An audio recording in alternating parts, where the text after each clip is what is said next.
Open houses aren't dead, you're just using a 2019 playbook.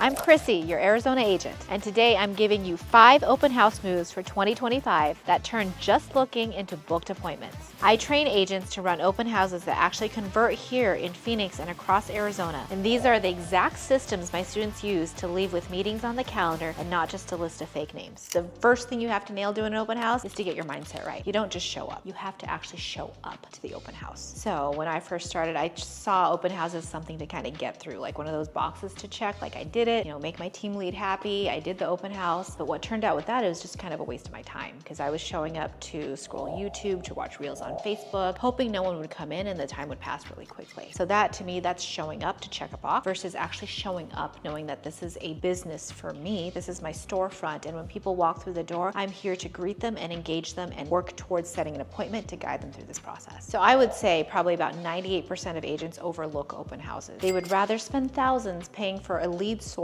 when open houses, honestly, they're your free lead source. There's the only lead source out there that prospects come through your door to talk to you for no charge. So step 2, you want to know who you're talking to. So when they come through the door, ask them, how did you find me today? And that way you're going to be able to qualify, are they a neighbor or are they a buyer that found and came to look at this house with the intent of purchasing it? And in doing so, you're able to kind of follow up the questions with that. But you don't be pushy and don't be salesy. Let them look at the house and then say, I'm going to grab your feedback on the way out. So it sets that expectation that you're going to catch them before they leave. And make sure you actually let them look at the house. I've walked into open houses before where the agent greets me at the door and then starts peppering me with questions, trying to get me to fill out a feedback form before I even looked at the house. Tip 3, sell with data, not drama. People buy confidence. So don't just know your stats, but know how they apply to the house that you're in and be ready to apply it to any prospect that comes through the door. Able to explain kind of how these stats relate to their individual situation. If someone comes up to you and asks, hey, what's this priced at? You give them the price. Hey, this house is listed at $499. Are you looking for above or below that? In terms of knowing how to apply the data, so the average price point here in Maricopa County is $445. Based on their response, we can follow up with additional facts like, hey, we're seeing homes between $400 to $600 get approximately $10,000 in concessions on 52% of transactions right now. Know your data and be confident about it. Tip 4, close on site and set that appointment. There's a fact out there that after they walk out the door, you're 70% less likely to set an appointment with them. Most agents follow up. Closers book the appointment on the spot. This is something I talk to my mentees about a lot at the open house.